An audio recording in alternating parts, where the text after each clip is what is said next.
Orly Guteza, matapos mawala po ng halos isang taon, nagpa-interview na daw, mga kababayan, itong si Guteza. Ito po ang pinag-uusapan ngayon, mga kababayan, na bubulaga at talaga naman magiging bad news para sa mga DDS dahil ngayong linggo or sa susunod na linggo ay lalabas na po itong si Guteza. Pero ang mga kababayan, ang kumpirmado ay nagpa-interview na daw po ito.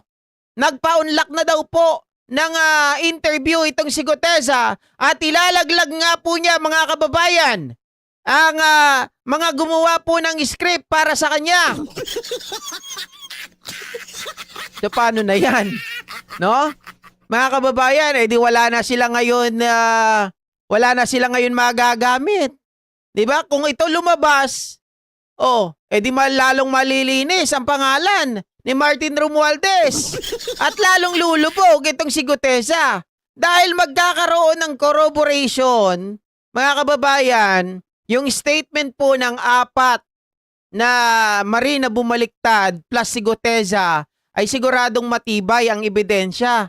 Dahil doon, sinasabi po nila na nagturo ng kanilang script ay itong si Marcoleta at itong si Mike Defensor. Ayon po dito kay Jesus Palsis, mga kababayan, no, sa kanyang post. Kasi anuhin ba natin yung class? Ay, mamaya ka na, Sarah.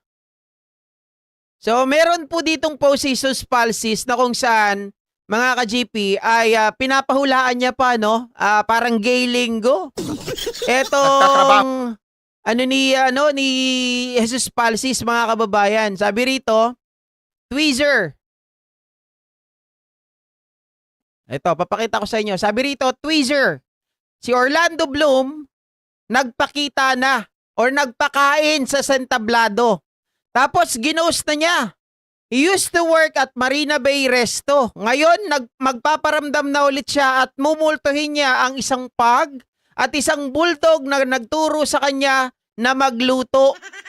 Mga kababayan. So, syempre marami nag-iisip dyan. No? Marami nag-iisip dyan. At iba't ibang mga post na ngayon ang mga nakita natin. At kanina nga po, mga ka-GP Natics, habang ako po ay nag-aantay, meron din po nag-message sa atin na isang kakilala, reliable source din, na sinabi nito na, hindi na lang natin papangalanan, no? Etong taong ito, mga kababayan, ay si Orly Guteza, na kung saan ay nagpa-unlock na nga po siya ng interview. Meron din dito sila Ka-Benji, mga kababayan, na kung saan po ay tinatranslate nila etong pahayag na ito ni Attorney Palsis. Yung marami pala nag-translate. Sabi dito, si Orly Guteza tumistigo sa Senado. Tapos ginost na niya. He used to be a Marine. 'Di ba? Yung ang sabi dito, 'di ba, trabaho niya, mga kababayan. Ngayon, magpaparamdam na ulit siya at ilalaglag niya si Marcoleta at Defensor na nagturo sa kanya ng script. So, ito 'yan. Orly Guteza, Orlando Bloom, Sentablado, Senate, MB Resto, Marines, Pag Marcoleta, Bulldog, Defensor. Mga kababayan, yan yung mga clue. Diba? Yan yung mga clue. So, marami na naman ang matatakot. Sasabihin na naman ng mga DDS, nako, nakatanggap na rin ng maleta si Guteza. English kasi sinabi ni John Vic. Kaya hindi naintindihan. Kabang-abang yan, mag-ready na kayo ng popcorn. Kasi, mga kababayan, tawag dito, lumabas itong istorya na to dahil mukhang nakonbin na yung mga tawag dito, mukhang nakonbin na po itong mga committee sa Senado. Kasi pumasok na kanina si Alan Peter Cayetano. Ibig sabihin, 'di ba, nung nakaraan umaangal itong si Senador Rapi Tulfo, mga kababayan, na ino-hostage daw ni Alan Peter Cayetano yung mga komite. Na sinasabi daw nila, mga kababayan, ayaw nila na sumali. 'Di ba? Ngayon napilitan na. So makukonbin na. Pag nakonbin na 'yon, pwede na magsimula ng mga hearing. At dahil pwede na magsimula ng hearing, mga kababayan, ay mukhang magre-resume na po ang Blue Ribbon, mga kababayan, na kung saan po iniiwasan na mangyari nitong sila Alan Peter Cayetano dahil baka sila ngayon ang maging topic po sa flood control, lalong-lalo na po silang magkapatid dyan sa Taguig. 'Di ba? Oh, sabi ni Ethel Ferrer, finish na ang gumamit kay Gutesa. Oh, sa mga computer games talaga siguro yung ginawa. Paano na yan? Yung gumawa ng script nakakulong na. Sabi ni Ma'am Ninita Kayabyab, simple. 'Di ba? Kapag yung mga gumawa ng script nakakulong na, di dagdag kaso. 'Di ba? Dagdag kaso. Oh, perjury. Ano pa, mga kababayan? Maraming pwedeng ikaso diyan kila Marcoleta. Pwedeng madisbar. Biruin mo, abogado ka. Tapos gagawa ka ng affidavit. Mga kababayan, ipapabasa mo. Ipapagamit mo dun sa tao kahit walang katotohanan, kahit alam mo. 'Di ba? Oh, exciting talaga 'yan. Si Kong Martin, sigurado. Sasabihin ng iba dyan, Ma'am Yuki, Ma'am Allen Arsenas, si Kong Martin na naman ang nagbayad niyan. Kasi ngayon nagtataka ako eh. Etong si Palikod, magkakampi na sila ni Boying Rimulya. Di ba? Sila na ngayon na nagtutulungan para matiin si Martin. Oh. GP yan yung naputol na paragraph 20 na putol eka ni Gutesa. Yap, tama po yun. Yung sinabi ni Marcoleta, oy, Gutesa, sabi niya, wag ka nang mga ano dyan, basahin mo lang kung ano yung nakasulat, wag ka na mag-adlib. Ha? Basahin mo kasi, balikan mo yung paragraph 20, may napuputol eh. Ay, hindi ko po alam na may naputol na pala. Binigyan ng papel, oh. Ito. 'Di ba? Yan ang kaabang-abang. Akala ko kaabang-abang pala. Kaya lumabas si Gutesa, natakot sa nangyari sa 18 na Marites. Mga kababayan, meron pang ano dyan, marami pang twist ngayon. Mukhang etong 14, yung 4 na bumaliktad, mukhang isasama din para kasuhan. Kasama daw ni Martin. Naguguluhan talaga ako ngayon sa ombudsman kung ano ba talaga yung plano nila, no? Tapos naging spokesperson na nila ngayon si Attorney Levy Baligod. Hindi, pero isang malaking development to. Kapag mga kababayan, kasi nagpa-interview na ito eh. Hindi pa inilalabas ng mainstream media kung ano yung pasabog. Kaya lang, kumalat na eh. 'Di ba may nag-leak na nung balita na itong si Orly Gutesa kinanta niya na, itong si Defensor kinanta niya na rin itong si Marcoleta na tagagawa po ng script at nag-utos sa kanya. So, Joshua Torralde kapatid, kung iisipin po natin, magiging talagang bombshell, 'di ba? Magiging malaking pasabog po ito. Dahil sabi ko nga kanina, at magiging malakas. Dahil may 4 na tumistigo, mga kababayan, na sila ay tinuruan, inipit, kapalit ng pera, tapos kung magsasalita si Gutesa, mga ka-GPnatics, yun po ay magko-corroborate. Mas palalakasin po nito yung alegasyon laban kay Marcoleta, laban po kay Mike Defensor. Kasi kung maalala nyo, itong si Mike Defensor napakasinungaling eh. 'Di ba nung una sabi niya wala daw siyang kinalaman? Hindi daw niya alam. 'Di ba? Pero eventually, bigla na lang niyang inamin, siya daw po yung nagkukup-kup doon sa mga yon. Siya po ang nagpe-finance. 'Di ba? Oh, tapos sasakyan niya yung ginamit. Yun ba yung hindi kakilala? Tapos biglang tinulungan niya na lang? Oh. Doon pa lang may inconsistency na sa kanyang mga sinasabi. Pero, ang maganda nito mga kababayan, bukod daw dyan sa pag-amin niya na meron pong scriptwriter, meron pa pong iba na kaabang-abang na sasabihin nito, mga kababayan. Lahat daw ng kanyang mga nalalaman ay sasabihin na. Ano kaya yung mga yan? No? Sino-sino kaya? Baka may mga tao pang nasa likod ni Marcoleta nasa likod nitong si Mike Defensor. Baka mamaya magulat tayo, nandyan yung pangalan ni Alan Peter Cayetano. 'Di ba? Hula ko lang naman 'yun. 'Di ba? Sir GP, may nag-post na ng sinumpang salaysay ni Guteza. Meron na ba? Ako naman, bakit di ko nabasa? Hanapin natin. Habang tayo nandito.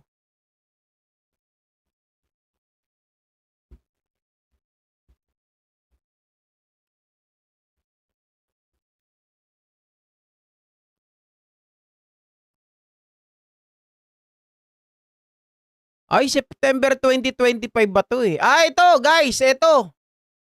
Oh. Meron na nga. Meron na nga. Oh, salamat. Oh, ito. Mga kababayan, basahin natin. Sabi niya dito sa Pasig. Ako si Orly Gutesa, dating retiradong marino, may asawa at may anak, nasa hustong gulang, Pilipino, may sapat na kaalaman at kakayahan at kasalukuyang nanirahan sa Bipor. O, blank. Sa ilalim ng panunumpa ay nagsasaad ng mga sumusunod. Ginawa ko ang salaysay na ito upang ilahad ang tunay na pangyayari at kung paano ako nahimok at nilinlang na magsalita sa Senate Blue Ribbon Committee noong September 25, 2025 sa ginagawang nilang investigasyon patungkol sa flood control issue sa kasalukuyang panahon. Ang pagkakataong ito ay hindi ko lubos maisip o sumagi man lang sa isip ko para sa magsalita sa nasabing issue at buong pangyayari kung bakit nagkita kami ni Senator Dante Marcoleta sa pamamagitan ni former Congressman Mike Defensor sa isang Japanese restaurant na malapit sa Sofitel Hotel sa pagitan ng amazing show sa Pasay noong September 24. Alala ko tong Sofitel Hotel na to na sinasabi ni ni Pebbles. Yan daw talaga yung mga kababayan, sentro ng putahan nitong si Mike Defensor. Galing yan kay Pebbles sa Lakera ha. Ang pangyayaring ito naganap dahil tumawag sa akin ang driver ni former Congressman Defensor na si Django. Bandang pagitan ng 9 a.m. to 10 a.m. ng September 24, 2025. Na ang sabi niya kung pwede daw mag-dinner kasama si former Congressman Defensor sa araw na yon. Ang sabi ko kay Django, bakit? Sagot niya, may itatanong lang daw si former Congressman Mike Defensor sa akin.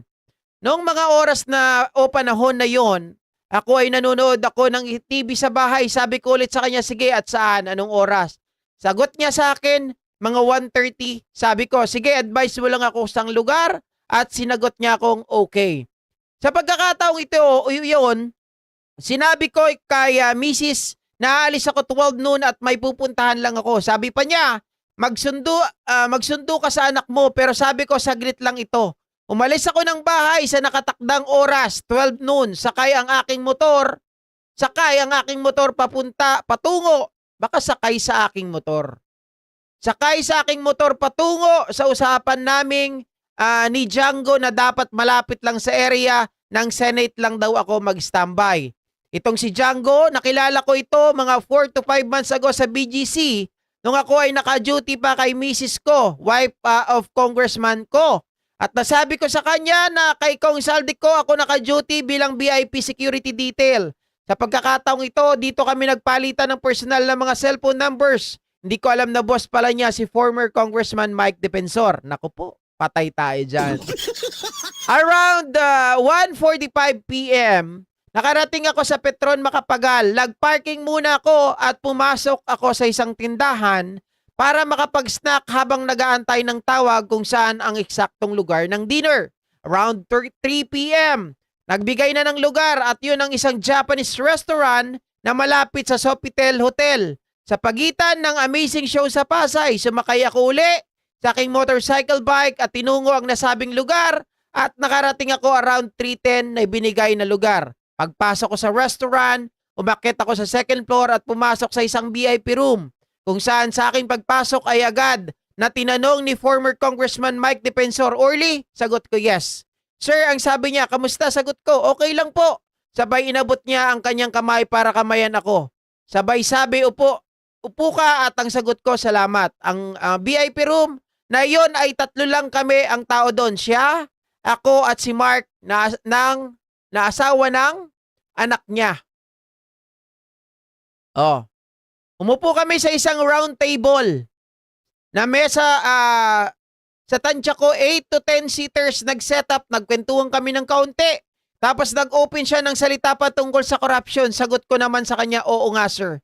Sabi niya sa akin, nasabihan ko na naghahakot kaming pera sa bahay ni Kong Saldico galing DPWH. Sagot ko sa kanya, sir, wala akong nakita na may nagdi-deliver ng maleta sa Valle Verde. Pero pilit niyang sinabi na may nakita ko at sabihin ko, po na nakita ko ang isang maleta ay binibilang ni Paul bago namin binyahe ang mga maleta sa BGC.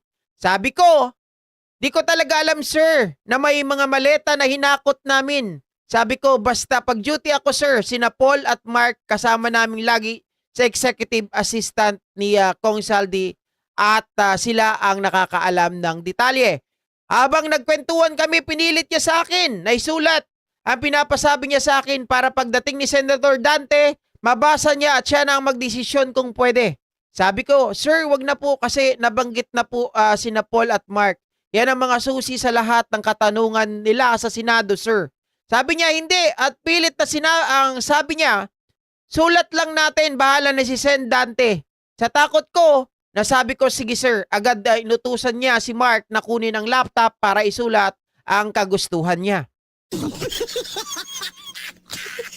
Kaya naman pala mga kababayan, 'di ba? Ngayon hindi lang tawag dito base sa statement ni Orly Guteza, hindi na speculation ang sasabihin natin na ito ay tinuruan ni Mike Defensor at nitong si Marcoleta, 'di ba? Kaya nalilito siya, hindi niya alam yung mga sinasabi niya kasi hindi po talaga nanggaling sa sarili niya yon. Sabi niya rito, after mga 4:30 p.m., dumating si Sen Marcoleta sa baba ng restaurant at tumawag sa kanya na nagtanong kung anong room. Lumabas si former Congressman Mike Defensor para salubungin si Sen Marcoleta. Hingal na hingal pa nang pumasok at umupo sa tabi ko. Sa pagkakataong ito, inabot niya ang kanyang kamay sa akin para kamayan ako at umupo siya sa parting kaliwa ko. Sabi niya sa akin, pasensya na hapon na ako. Taas kasi ng hagdan. Pinagpatuloy ang pagsasalita, sabi niya, pasensya na nagmamadali ako. May session pa kasi ako, tumakas lang ako at sabi niya sa akin, Orly, Marines ka diba? Sagot ko, opo sir, pero retired na po ako. Sir, sagot niya sa akin, mga walang hiya sila. Binaboy nila ang Pilipinas at patuloy pa niya na isa pa itong si Senator Ping, balak na itigil ang investigasyon. Hindi ko maintindihan kung bakit at ang masaklap na kay Kong Saldi lang lahat nakasentro. Alam naman natin na di niya magagawa yan na walang utos. Sumabat si former Congressman Mike. Pare, basahin mo. Muna ang ginawa ni Mark dyan na affidavit, sagot ni Sen Marcoleta. Mayroon na ba, pare? Basahin mo muna at ikaw na bahala kung pwede yan, sabi niya. Pare, 150 million lang. Masaya na tayo. Ano tong 150 million? May 150 million. Sinimulan na ni alam ko na. Guys, yung 150 million na yan, lumalabas dito na gusto nilang i-bribe. 'Di ba? Gusto nilang kwartahan si Kong Martin. Oh, yun ang lumalabas. Mga kababayan, para iuurong ni Kong Martin, itong mama, mautak. Sige, kasuhan nyo ako. Wala kayong katibayan. Sinimulan na ni Marcoleta basahin ang ginawa ni Mark na affidavit base sa sinabi ni former Congressman Mike. Sabi niya, para ayusin ko ang Tagalog at siya mismo nag-ayos sa laptop ni Mark na may ilan-ilang talata siyang pinalitan sa mga ginawa ni Mark. Doon mismo sa harapan ko, inayos ni Sen Marcoleta ang affidavit na yon. At sabi ni former Congressman Mike Defensor, si Mark kasi di marunong masyado mag-Tagalog. At nang matapos niyang basahin ang affidavit, sabi niya, ito na yung missing link na hinahanap natin kasi puro sila Saldico at ikaw lang ang makakabanggit kay former Speaker Martin na nag-deliver ng pera. Sabay paalam, para ayusin nyo, babalik ako, hahabol lang ako sa session. Bago siya umalis, sinabi ko sa kanya, Sir, wag na po ako kasi po nabanggit na din po ang pangalan ni Mark at Paul. Sagot niya, Di pwede si Paul at Mark kasi iglesia, matitiwalag yun. At ayaw ko na ako ang dahilan ng pagkatiwalag nila. Patay tayo dyan. Guys, iglesia na naman. Tama yung sinabi na naman ni Pebbles Talakera na sabi iharap nyo si Paul at si Mark. 'Di ba? Si Paul at si Mark kaya ayaw nyong iharap kasi iglesia. Sinabi po yan ni Pebbles Talakera. Mukhang totoo. 'Di ba? Pag iglesia, iniiwas nila. Bawal kasi sa iglesia ang ganyang usapin. At sinabi niya muli at pinilit niya sa akin na ako na lang sabay-sabi na babasahin mo lang yan at mababayaran ka naman.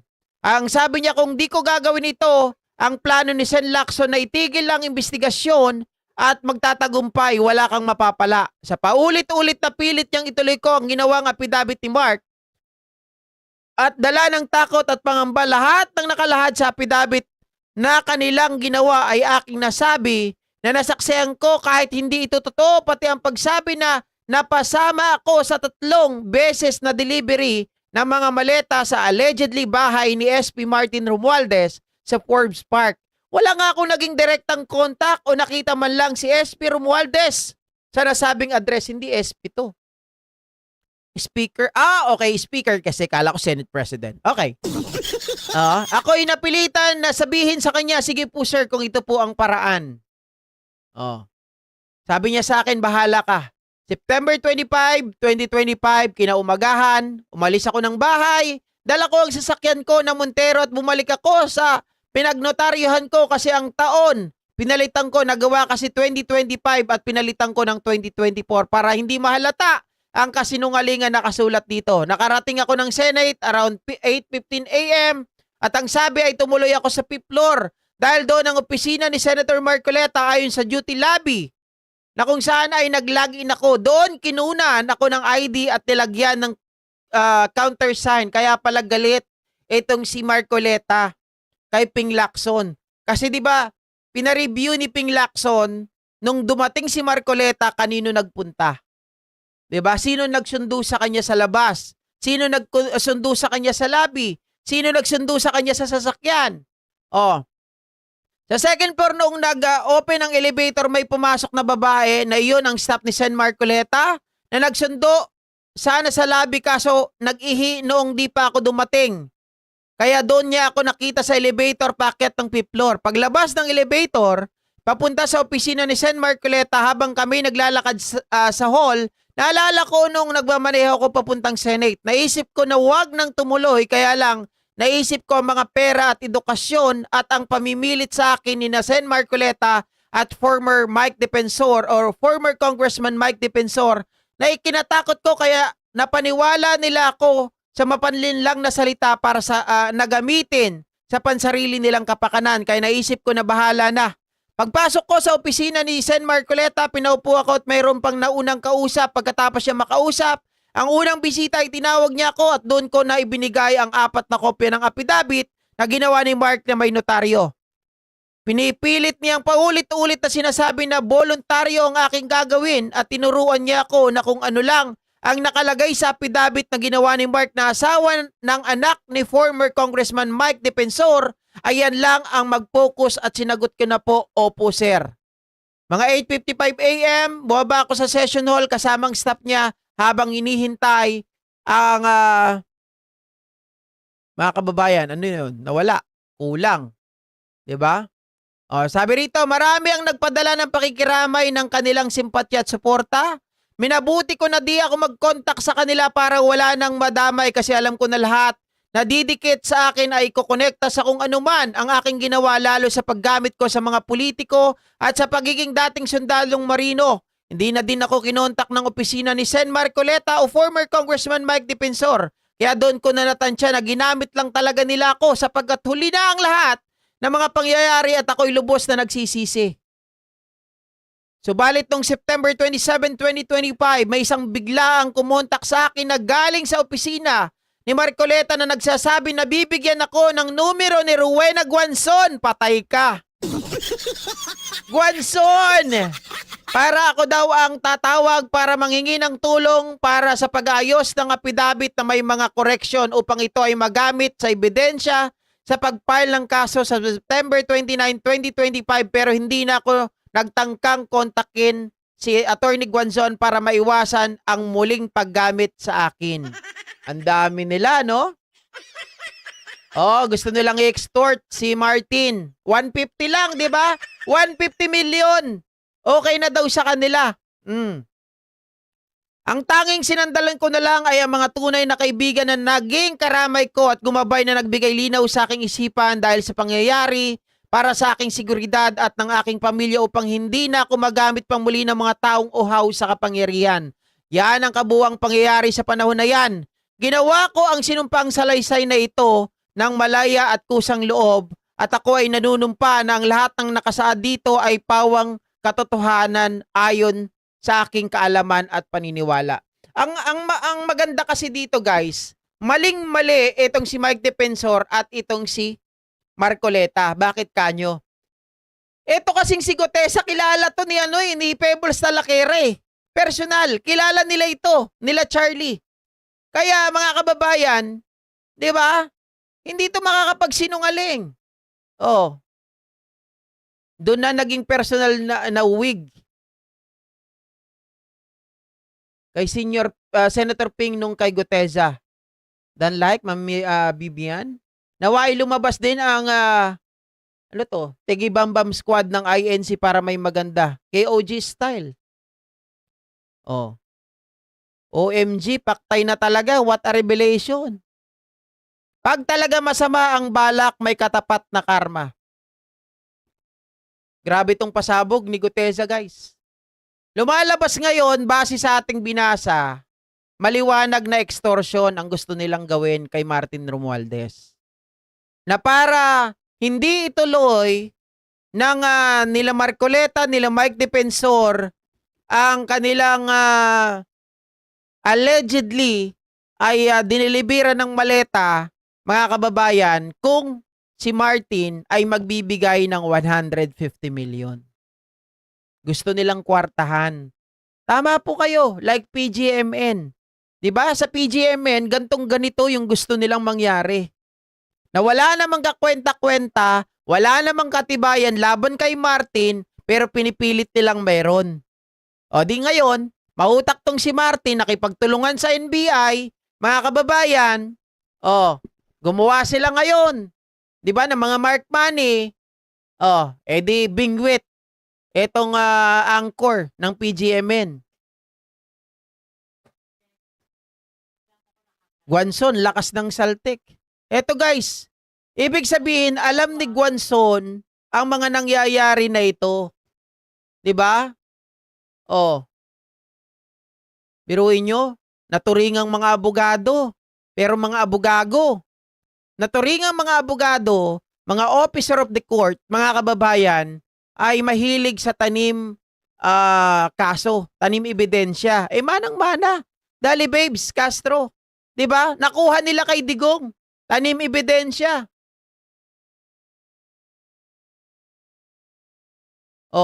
Ngayon sa mga nagsasabi, gusto ko lang mapunta kay Martin ulit. Sa mga nagsasabi na si Martin ay makukulong, mga kababayan, kung makulong man siya, palagay ko, kagagawa na yan ni Boying Rimulya. Pero, in the end yan, makakalaya at makakalaya din to, parang kay Bong Revilla. No? Mga kababayan, kahit non-bailable ang kasong plunder, pero walang sapat na ebidensya, makakalaya din. At saka palagay ko kaya hindi umuurong yung kaso laban kay Martin dahil kita nyo naman, 4 na Marines. Plus itong si Gutesa. Mga kababayan, gawa-gawa lang lahat. Sabi nung iba, ang matibay, mas pinaniniwalaan yung original kaysa doon sa recantation. It depends. It depends. 'Di ba? Kasi syempre, ikokross pa yan. Titingnan. Lalong-lalo na to kung pinilit ito. 'Di ba? Kung bakit siya nagsalita ng ganon. Kung siya ay pinilit, mga kababayan, tapos binagbanta ng kanyang buhay, sino paniniwalaan mo ngayon? sino ang mga magiging magkakaroon ng weight. 'Di ba? Mas mabigat yung recantation. So depende, mga kababayan. Matindi, ano? Oh, yung mga nagsasabi diyan na si Martin. Oh, paano 'yan? Ihina na lalo yung katibayan laban sa kanya. Eh wala na ngang katibayan, lalo pang ihina dahil dito sa pahayag na to ni Guteza. Oh, di lalo lang mabubulok sa kulungan, mga kababayan, itong si Mike Defensor at itong si Marcoleta. At ang matindi pa niyan, dahil kapag nakasuhan na itong si Marcoleta ng dagdag na kaso, at ito pa mga kababayan, at kapag napatunayan na totoo to, ay sigurado po na itong si Marcoleta, baka mamaya ay madisbar na rin, no? Pag nadisbar kaya itong si Marcoleta, kasi sabi nila ang mga taong nakukulong daw, pag may mga kinalaman sa ganito, ay ayaw ng iglesia, at ito ay kaagad-agad, mga kababayan, na tinitiwalag. Nakulong na si Marcoleta, ilang buwan na, hindi pa tinitiwalag. Pero, kapag ito kaya nadisbar, dahil sa mga kagagawa na to, ititiwalag na kaya ng iglesia? 'Di ba? Tama si Pebbles, ipatawag itong si Paul at si Mark. No? Wala nagpapatawag kasi tinatago pala nila. Dahil iglesia, sabi ni Marcoleta. Oh, hindi naman 'yan malalaman ni Guteza kung hindi sinabi ni Marcoleta, 'di ba? 150M daw ang offer kay Guteza plus educational scholarship ng mga anak niya ayon kay Palsis. Yun nga po, yung nakalagay dito kanina. 150 million.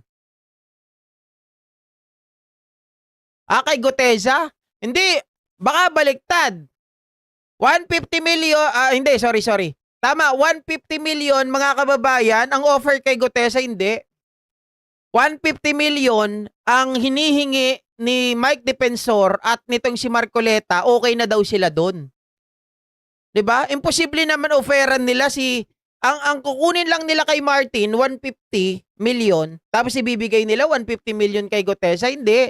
Kasi maliwanag dito sa statement ni Guteza, sinabi daw ni Defensor at ni Marcoleta, okay na sa kanila yung 150 million. Ibig sabihin, kapag kumbaga mga kababayan, itong si Martin, sinubukan nila at pumayag at magbigay na lang ako ng 150 million, itigil nyo yung mga aligasyon laban sa akin.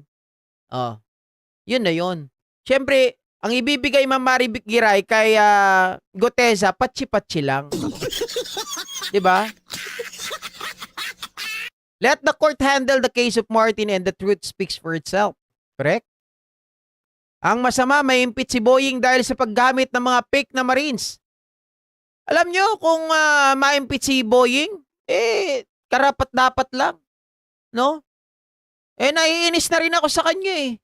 Nagiging na siya mga kababayan eh. Parang personalan ang atake niya dito kay Martin Romualdez. Nawa, madisbar na yan si Manlilin lang, sir. Kagaw talaga, nakakakulo ng dugo. Di ba, Sir GP, yung notary na unang affidavit ni Guteza, fake din yon? Yep. Peke din, di ba? Ititiwalag ba yan? Kasabwat, sabi ni Ma'am Imelda Ignacio. Makapahiya na naman si Boying neto, guys. No? Anyway, magandang gabi po muli sa inyong lahat, mga kababayan. Ito po ang pinakamainit na balita ngayon, ang pagbaliktad at pag-recant nitong si Orly Guteza, mga kababayan. Maraming salamat at isang mapagpalang gabi sa inyong lahat.